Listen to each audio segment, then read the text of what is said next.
India US deal में हमने उसके पॉजिटिव्स तो देखे कि इंडिया जो है वो अमेरिका एक्सपोर्ट कर पाएगा ऑलमोस्ट 0% टैरिफ के ऊपर। सिमिलरली इंडिया ने भी अपनी मार्केट का एक्सेस दिया है अमेरिका को फॉर मल्टीपल प्रोडक्ट्स। अब उसके कुछ कंसर्न्स भी निकल के आ रहे हैं, राइट? और वही हमें कंसर्न्स भी देखने हैं। फॉर एग्जांपल फार्म यूनियंस ने कह दिया कि हम अगेन धरना स्टार्ट करेंगे, शायद पता नहीं आज आज से स्टार्ट होना है। हालांकि वो डील की सारी जो इंफॉर्मेशन है वो बाहर नहीं आई है। सो एनीबडी सेइंग कि ये बहुत अच्छी डील है या बहुत बुरी डील है, उसके हाथ में पूरी डील है ही नहीं।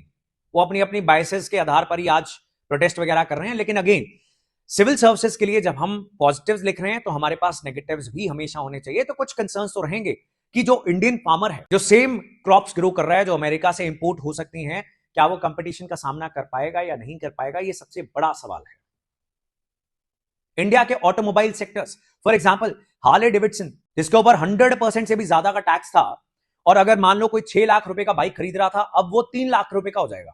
तो आपके सामने अगर चॉइस होगी कि रॉयल एनफील्ड का कोई बहुत ही अच्छा प्रीमियम बाइक है 2 लाख रुपए का, 2.5 लाख रुपए का, वर्सेस हार्ले डेविडसन 3 लाख रुपए का, तो क्या खरीदा जाएगा? बहुत सारे लोग जो हल्का सा और पैसा खर्च के दे माइट थिंक कि let's buy Harley Davidson. So Indian automobile sector जो है उसका भी नुकसान हो सकता है। सो क्या ये कंपटीशन फेस कर पाएंगे? ये सवाल जो है, ये कंसर्न है, इस बात को समझे। लेकिन क्या अपनी इंडस्ट्री को हमेशा प्रोटेक्ट करके रखें? क्या ये प्रोटेक्शनिज्म हमेशा चलेगा? और अगर we continue this protectionism for our domestic producers, be it farmers और ऑटोमोबाइल कंपनीज, क्या वो कभी ग्लोबली कंपीट कर पाएंगी? That is the next concern.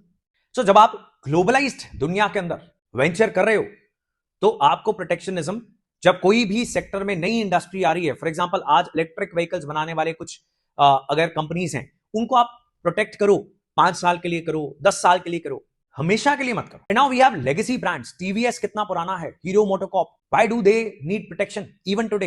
And if they need protection, what were they doing? उनको अपने डिजाइन पे, अपनी इंजीनियरिंग के ऊपर पहले काम करना चाहिए था। सिमिलरली हमें आज किसान को भी शायद प्रोटेक्ट करने से बेटर क्या करना चाहिए? Last time also I told you, सक्षम करना चाहिए, उसकी कैपेबिलिटी बढ़ानी चाहिए, कैपेसिटी बिल्डिंग करनी चाहिए, उसकी कॉम्पिटिटिवनेस कैसे बढ़ेगी ग्लोबल मार्केट में, वो कैसे पार्टिसिपेट कर पाएगा, इसके ऊपर फोकस होना चाहिए।